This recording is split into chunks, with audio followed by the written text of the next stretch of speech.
नमस्कार, मी डॉक्टर कविता राणे. बुलेटिनमध्ये आपल्या सर्वांचं स्वागत. बुलेटिनच्या सुरुवातीला बातमी आहे भिगवण अपहरण प्रकरणातली. भिगवणमधल्या अपहरण प्रकरणाला नवं वळण लागले. तरुणीनं आईकडे जाण्याची इच्छा व्यक्त केलेली आहे. इंदापूर न्यायालयामध्ये या तरुणीचा व्हिडिओ कॉन्फरन्सिंगद्वारे हजेरी नोंदवण्यात आली. इंदापूर तालुक्यातल्या भिगवण अपहरण प्रकरणातली ही महत्त्वाची अपडेट समोर आलेली आहे. व्हिडिओ कॉन्फरन्सिंगद्वारे झालेल्या संवादात तरुणीनं आई किंवा मामाकडे जाण्याची इच्छा व्यक्त केली आहे. या संदर्भात आणखीन माहिती देत आहेत माझे सहकारी नवनाथ बोरकर. नवनाथ, या अगोदर जेव्हा या मुलीच्या अपहरणाची तक्रार झाली होती त्यावेळेस या मुलीनं आपलं अपहरण झालं नाही असं सांगितलं होतं. पोलिसांसमोर प्रतिज्ञापत्र लिहून दिलं होतं. प्रेम प्रकरण असल्याचं म्हटलं होतं.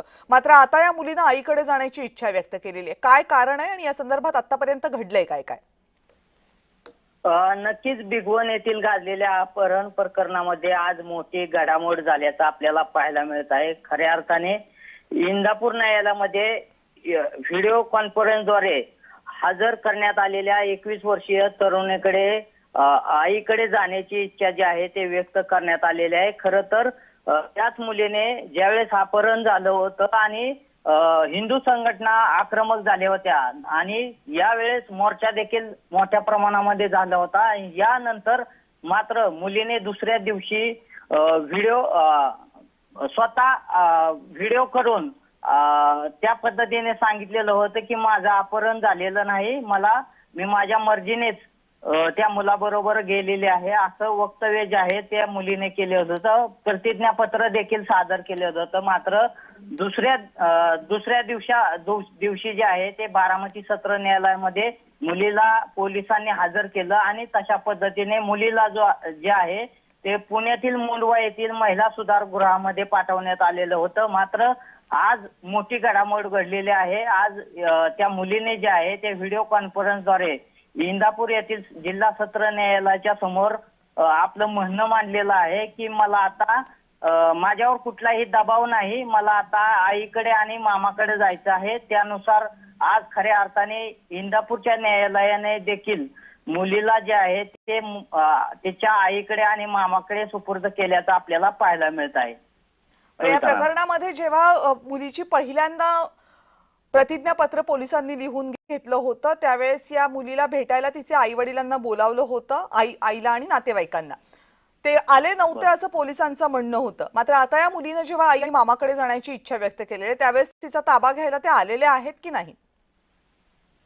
नक्कीच कविता मॅम, खरं तर बारामतीमध्ये ज्यावेळेस मुलगी स्वतःहून बारामती शहर पोलीस ठाण्यामध्ये दाखल झाली होती त्यावेळेस देखील त्याची आई आणि मामा नातेवाईक सर्व बारामती शहर पोलीस ठाण्यामध्ये दाखल झालेले होते आणि त्यावेळेस त्या मुलीने सांगितले होतं की माझ्यावर कुठलाही दबाव नाही, माझे प्रेम प्रकरण आहे आणि मी स्वतःहून त्या मुलाकडे गेलेली होती.